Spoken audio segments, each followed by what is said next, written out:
So. You did what? What did you say? I said I have no idea what I'm going to say.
Hi, everyone. Welcome to Simi Waters Life Coaching. And today I'm going to be talking about childhood emotional neglect and how it affects adults. So things that one experienced in one's childhood can have a larger effect than was previously thought on your work life, success as an adult, one's social life, family life, and just one's experience as a human being can be severely affected if you experienced childhood emotional neglect or trauma in your childhood or abuse in your childhood. And there's a new, I guess, name for that experience that's currently being studied and put out there, and it's called complex PTSD.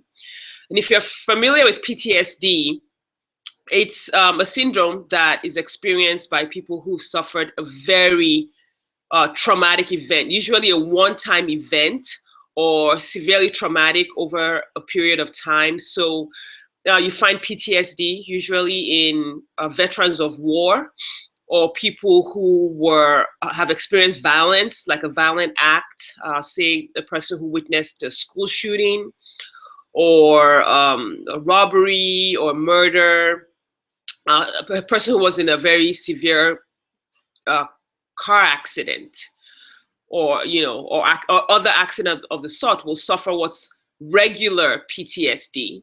And the symptoms of that are usually quite obvious. The person will have nightmares, night sweats. The person hears loud noises and they freeze up, or they duck, or they go into a panic attack or an anxiety attack. Just very overt symptoms. That's very clear that this person is suffering from PTSD. So the person can't function in certain situations that remind them or take them back into what they experienced during the war. But complex PTSD, in a sense, you could say it's more subtle, because the experience of the person who suffers from complex PTSD is not as obviously traumatic as what the person who suffers from PTSD suffered. So say a child grows up in a home where you have one parent who is extremely intimidating. The parent wants everything their way. The parent is very touchy and demanding and controlling and punishing whenever anything doesn't go their way. So, I'm sure many of us can think of people that we've come across who are that way, and they're functioning in society and have families and children. However, what happens to a small child who grows up feeling that every move they make could result in punishment at any time?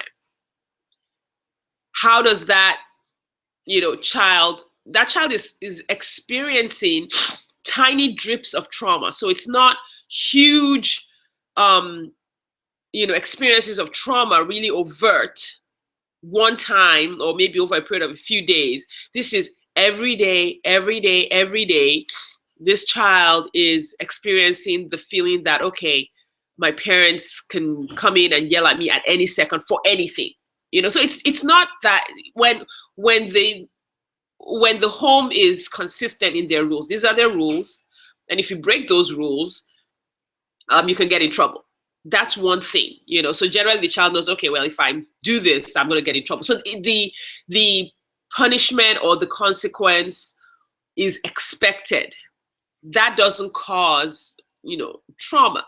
What causes trauma is when you're in a situation where anything, just being alive, it's situations where the parent or the caregiver is just really touchy and moody and is like, what are you looking at? That kind of situation where it's just like, you just generally, anything you do, just breathing, just being in the room, just being in the home can cause the child to experience being punished or anger or intimidation being directed at them. That causes complex PTSD. And so it's basically not diagnosed because, the kid thinks, well, this is just my home. This is normal. This is just what happened when I was growing up. And they don't realize that experience can have severe effects on them and can cause them to revert as an adult, can cause you to revert back into that feeling of anxiety, fear, childishness, a feeling of helplessness, a feeling of being overwhelmed when you face other situations as an adult. And all of these things can be sort of hidden and basically just cause low self-esteem, can cause fear of stepping out to take an opportunity.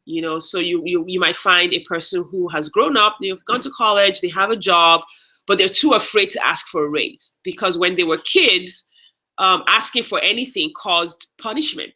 It caused the parent to get angry because you asked. And so you're functioning in society, you don't have these nightmares or these, other huge, obvious symptoms, but you're held back from what you could be experienced in life. You're making less money because you can't step out in business, or you can't go out and be a good salesperson. You experience, you have less because you can't ask your boss for a raise, or you're too afraid to change jobs when you're in a position where your boss is, basically a jerk. And and people like that also tend to end up in abusive romantic relationships because they're so accustomed to the abuse. They're so accustomed to being treated badly that when their spouse or significant other is treating them badly, they don't notice. They think that's just normal. That's just who I am. That's just, everybody goes through that. Everybody experiences that. A normal home life has some element of somebody getting angry and punching walls and screaming and yelling in it. But that's not true. That's not everybody's experience. And even if they feel like, well, this isn't right, this isn't what I want, because they were helpless to make a change to their situation when they were children, that feeling, those feelings that have been absorbed into their emotional system come back. That feeling of being helpless, being overwhelmed, not having a choice, being passive, not being able to make a change, keeps them from actually saying, hey, jerk, stop it, or I'm going to leave. So emotional neglect has so many forms, but all of it does affect adults. So if you experience emotional neglect in all the different ways it can come up. So it could come up in, I guess we can kind of go through examples of emotional neglect would be not having your needs met, not being able to ask for what you needed in the home. Your needs were ignored or punished for being expressed. Or if you had a need, it was minimized. So the parent or the caregiver would act like that need was not important and didn't need to be met. And I'll go into details of examples of emotional neglect probably in the next video. This is really just an introduction. Emotional neglect could be in abuse. So in physical abuse, like being punished, being spanked too hard, or being spanked at all for things that were unjust, things that were not your fault. Being ignored, when the old adage, little kids are meant to be seen and not heard, if that was implemented in your home, then you could grow up accustomed to not having attention paid to you, not feeling like you're worthy of attention from the people you work with, not worthy of attention from the people in your life, from your friends or from your community, not feeling worthy of having your ideas expressed in public. So you might find someone who experienced emotional neglect in the form of being ignored in the home, not able to express their ideas, not being able to speak in public, having a lack of confidence. That can come from being neglected in the home, when as a child, instead of your parents welcoming your talking, or welcoming your ideas, or welcoming your thoughts and participating in conversations with you, and encouraging you to express yourself and express your thoughts and express your feelings, if that was ignored or punished or put aside, in adulthood, you could really battle with low self-esteem and poor social skills, if that wasn't encouraged in the home. So because children there are things that children need to develop normally. They need physical affection, they need to be held, they need to be rocked, they need to have people look them in the eye and talk to them, they need to have their parents look them in the eye and talk to them and encourage them to talk back. They need to have their survival needs met, so food, shelter, water, clothing. And in some homes, maybe if you grew up in a poor home, that could have been a factor that's affecting your success today, because you're accustomed to not having those needs met. This is kind of a benign example, but I did not address myself probably until my 20s, because it just wasn't something that, the people I grew up with felt was particularly important or to be encouraged. I didn't wear makeup until, probably into my 30s, where I felt comfortable actually sitting down and learning how to put on makeup, because it was discouraged. It was discouraged. If you looked good, it made my stepmother angry.